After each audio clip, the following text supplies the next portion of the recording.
Now, Zero Block 30, I am privileged to have Brett Eagleson, who is the president of the 9/11 Justice Group that is doing all kinds of things around the city. You've probably seen them. They've had some coverage in the New York Times, the New York Post, the Washington Post this week, because LIV Golf, we had David Faraday on a couple weeks ago, or I guess a week now.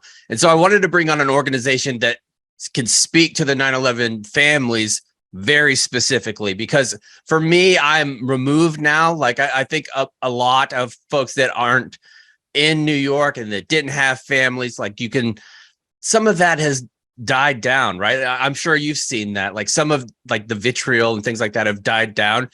And you guys are like, wait a minute, this is still fucked up, right, Brett? Yeah, absolutely. Thanks for saying that. And, 21 years ago, this country came together. I was 15 years old when it happened. I remember vividly people tied ribbons around trees. They joined the military. They stood in line for hours and hours to give blood. Everybody vowed that they would never forget 9/11. And that was a really unique feeling. And I'll be honest, it was what got us through, right? Mm-hmm. What's got us through those dark days was the support from this country, from people all over the world, really, that were just there for you, and you knew that your neighbor down the street, if you needed anything, somebody was there. People put American flags on their cars and in their driveways, and it was just a really strong sense of community. And for 21 years, we've been fighting our own government for information that our government has, and information that it's taken 21 years to get out. And now we see 21 years later that we've got this executive order from President Biden, which we had to pressure him last year to get, saying all along the Kingdom of Saudi Arabia was behind these attacks. There are now at least a dozen Saudi government officials who were sent here by the kingdom to help and support the hijackers. And we see this information come out and we're like, what the fuck? Mm-hmm. Why did this take 21 years to happen? Why were you making us feel like we were lunatics, like we were crazy conspiracy theories? We've been shouting this for 21 years. And now, lo and behold, Biden declassifies the information and it vindicates us. And we were right all along. And I think that's why we're so upset, is that now the Saudi government is trying to sports wash or whitewash or whatever you want to call it by doing this LIV Golf tournament, and also this Saudi Aramco Women's Series golf tournament that's happening in New York City, of all places, in October. Now, I was talking to another friend about that, because there is a lot of these LIV Golf tournaments and other Saudi-backed tournaments that are going on in the United States, and there's a lot of talk about sports washing. In my opinion, from what I've seen more people in the sports world talk about Saudi Arabia and the terrible things that they do and did in 9/11, maybe more so than any time in the last at least 18 years. Like, it's been a long time since we've had a public conversation about it, and it seems like that happened. Is that something that you're seeing as well, where people are kind of focusing in? Yeah, this is fucked up. Great. This is like this whole LIV thing has been a golden opportunity for us, because it's allowed us to insert ourselves in that conversation and refocus the world's attention back onto all the shitty things that the Saudis have done over the past 21 years, starting with 9/11. So I think what their intent is to, make a public investment or make a Saudi public investment and start a golf league, start a tennis league, do all these different things to try to normalize themselves onto the world stage, to try to ingratiate themselves with the West. And what's actually end up happening is it's backfired on them. And when people talk about LIV, they don't talk about the golfers. They don't talk about Brooks Koepka. They don't talk about Phil Mickelson. I mean, they do to a certain extent. But the number one topic when they talk about LIV is, oh, man, the Saudis are bad dudes. That's all you hear. And we try to capitalize on that and say, let's hitch our wagon to this controversy, because there's a lot of back and forth between the PGA and LIV, Let's get ourselves in there, because we'll use them as our microphone. And I think we've been successful in doing that, and we're going to continue to do that. So every time that they announce a new LIV event, we're like, okay, we're going to go there, and we're going to stand up, and we're going to talk about how the Kingdom of Saudi Arabia has never been held accountable for not only 9/11, but for everything that it does. Look, I don't know if you remember in Pensacola, Florida, there was these Saudi airmen that were here training at our Pensacola base. Well, he went and shot up, I think, 3 or 4 of our Navy sailors. He was indoctrinated with this Wahhabi form of this really radical, violent Wahhabist form of Islam. He came from Saudi Arabia.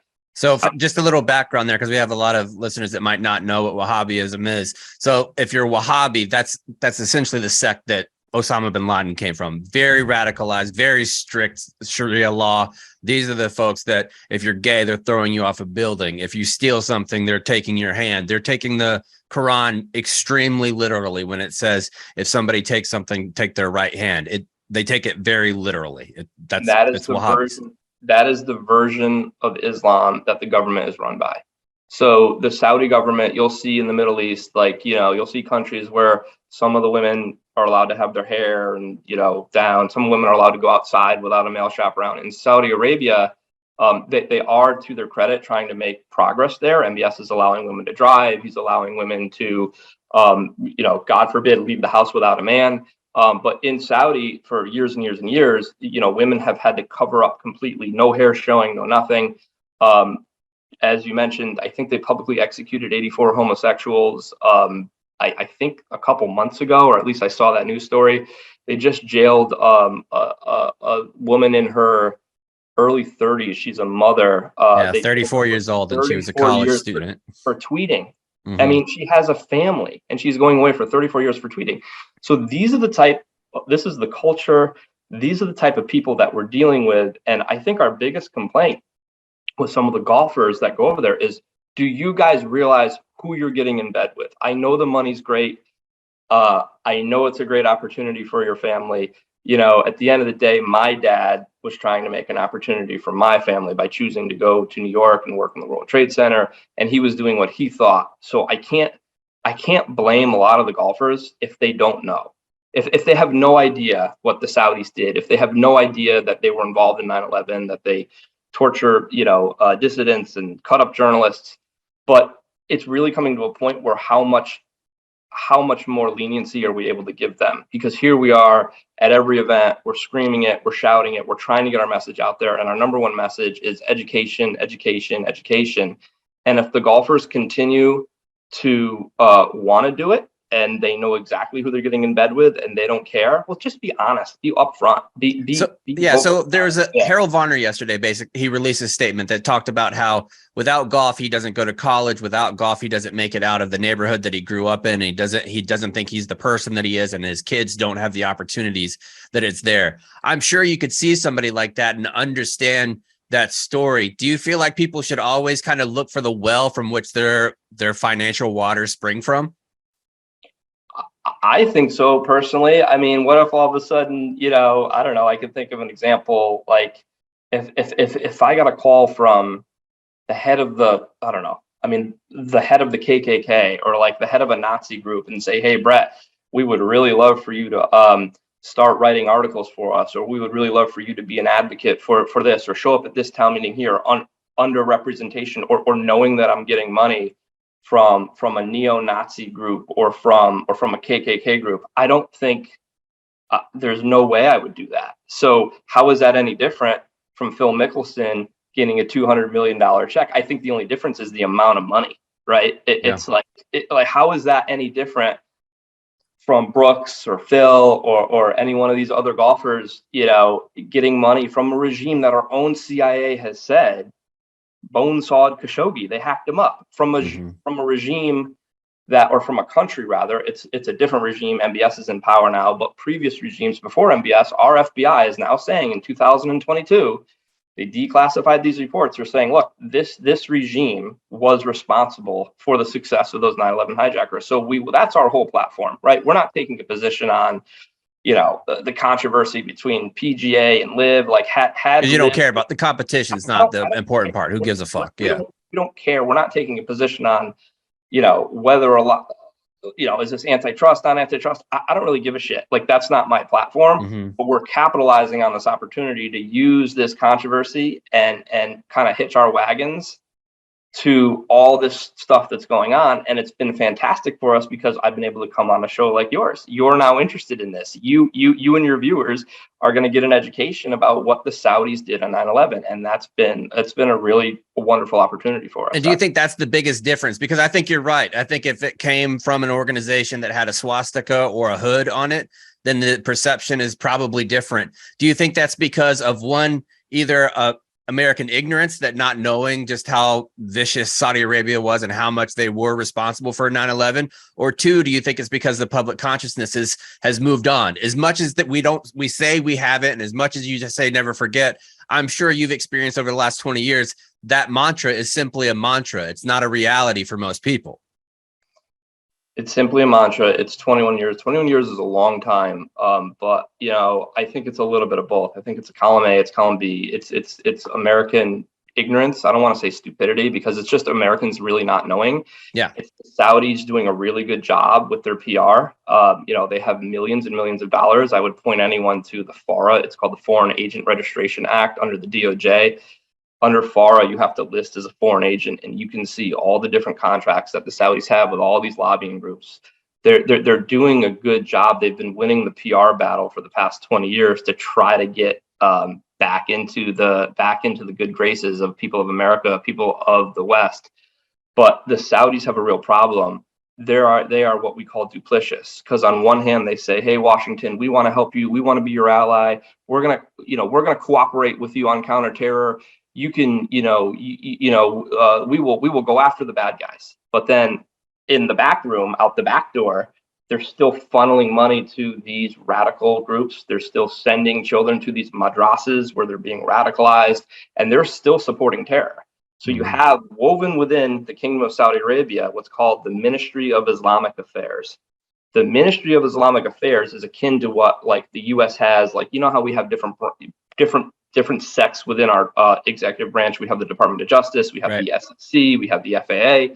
Well, the ministry is very akin to like a State Department, for example. That ministry, that's where the cancer within the country lies, and it's through what they do. And that's the ministry that had the employees here in America that were supporting the 9/11 hijackers. So it's not enough for the king or for the kingdom to say, well, it was a couple bad actors. No.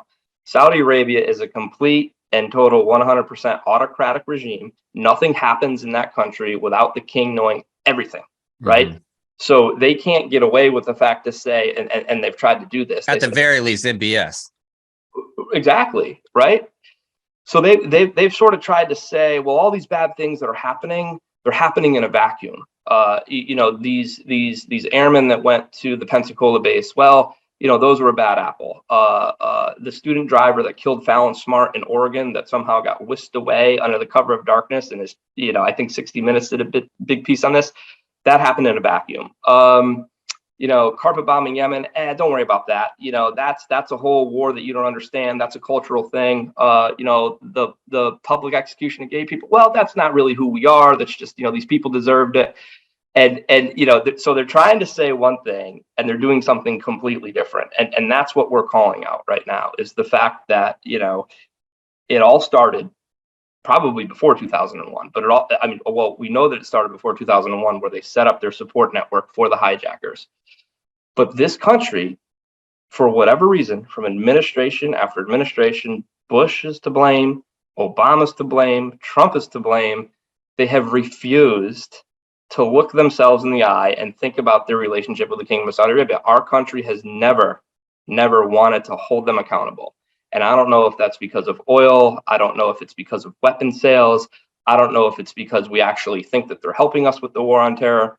So we have a group of us, 9/11 Justice. We've come together where we are family members, and we're speaking out about how our government has treated us, how our government has kept this information from us. And we're using the LIV PGA controversy to really use that as a megaphone to really get our message out there. And there's a bunch of messaging that is getting out there. You met with the mayor of New York City yesterday. How did that go? I think it was a really productive meeting. We met with the mayor of New York City because, as you may or may not know, there is a new golf series, or it's not new. I think it's actually older than LIV, but it's called the Aramco Golf Series. Aramco, for the people that aren't aware, is the largest company in the world, and it is a Saudi state-owned oil company. So chances are, if you put gasoline in your car, Aramco had something to do with it. And there used to be huge, like, water type towers at every single NASCAR race that had one of their big logos on it too. Yeah, I remember that, actually. So Aramco is holding a golf series at, of all places, Trump Links, which is, if everyone's ever been over the Frog's Neck Bridge in New York City, with the city off to your left, and you got, the Bronx down to your right, you see the giant sign on that bridge, and it's a Trump Links course. The city of New York actually owns the real estate, and they have an operating agreement with the Trump organization. So city owns the land. Trump has a lease with the city to operate a golf course. Saudi Aramco is hosting a women's series there, and this just broke by the New York Times a couple days ago.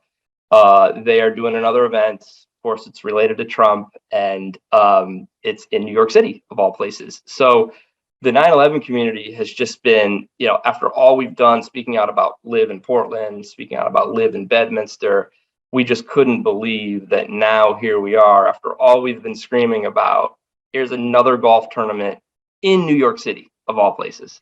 So that really angered us. I had been reached out by CNN and the New York Daily News and the New York Post, and they said, Brett, how do you feel about this? And I said, well, I was just angry. I feel like I had no sleep. I have 2 kids, by the way, so I'm up all night. I have well, that's a long story. So I literally woke up, I got out of bed with no sleep, and they're like, well, how do you feel about this? And I'm like, well, you know what?